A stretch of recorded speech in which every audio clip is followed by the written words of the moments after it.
नमस्कार। एस्ट्रोबोध में आपका स्वागत है। मैं सुमन कपूर ज्योतिषाचार्य आप सबका अभिनंदन करती हूँ। आज हम एक नए टॉपिक के साथ आए हैं जो कि मैं चंद्र के बारे में बात करूँगी। चंद्र मतलब चंद्रमा हमारा मन है, हमारी शांति है, हमारी कल्पना शक्ति है और हमारा लिक्विड पैसा है और चंद्रमा हमारी क्रिएटिविटी भी है। तो इसलिए हम आज चंद्रमा के बारे में, और चंद्रमा हमारी माँ भी है। इतनी चीज़ें हमें चंद्रमा से देखते हैं। चंद्रमा फूड भी है और चंद्रमा मेडिसिन भी है। तो इतनी सारी चीज़ें हमने चंद्रमा से देखते हैं।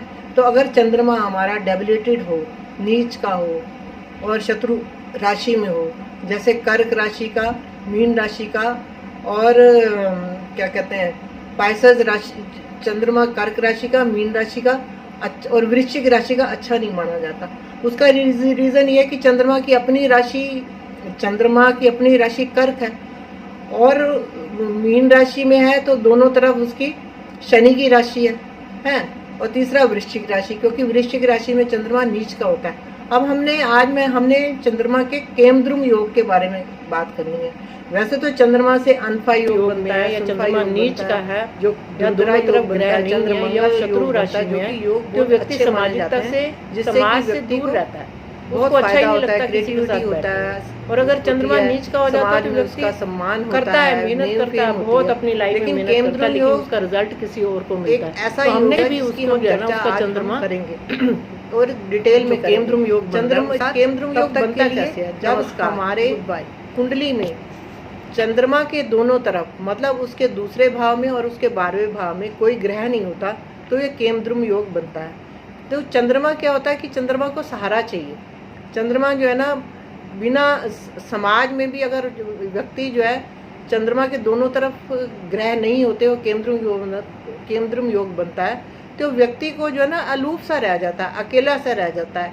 और चंद्रमा के दोनों तरफ ग्रह न होने से दरिद्र योग भी बनता है।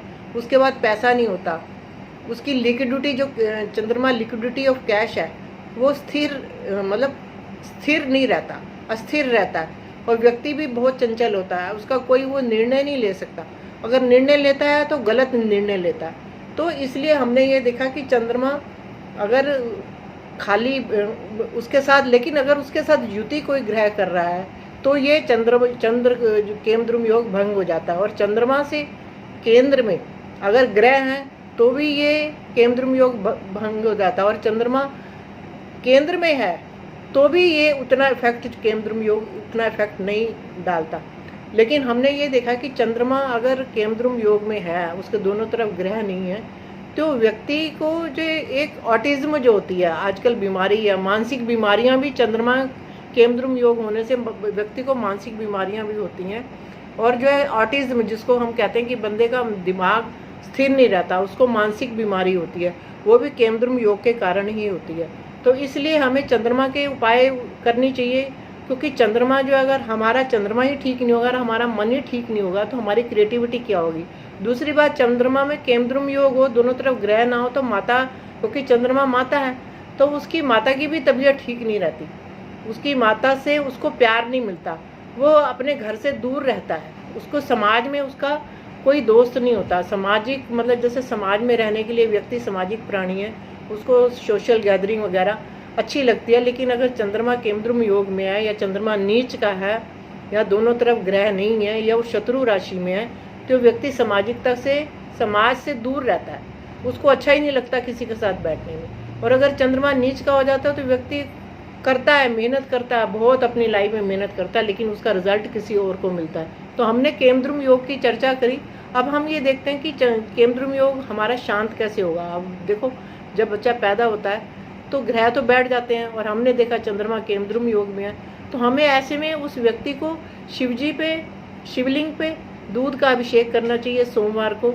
और चंद्रमा के मंत्र का ओम चंद्रमसे नमः, ओम श्राम श्रीम श्रोम चंद्रमसे नमः का 108 बार पाठ करना चाहिए। और दूसरी बात है, अपने गले में चांदी की चेन या हाथ में चांदी का कड़ा पहनना चाहिए। और सोमवार को सफ़ेद चीज़ों का दान करना चाहिए, जैसे दूध है, चावल है, चीनी है, तो उससे भी उसको जो है ना, उसका चंद्रमा जो केमद्रुम योग बन रहा है उससे फ़ायदा होगा। तो आज के लिए इतना ही। मैं छोटा सा ही टॉपिक लेके आई थी और मैं आशा करती हूँ कि आपको ये पसंद आएगा। जल्दी ही हम मिलते हैं एक नए टॉपिक के साथ। तब तक के लिए नमस्कार, गुड बाय।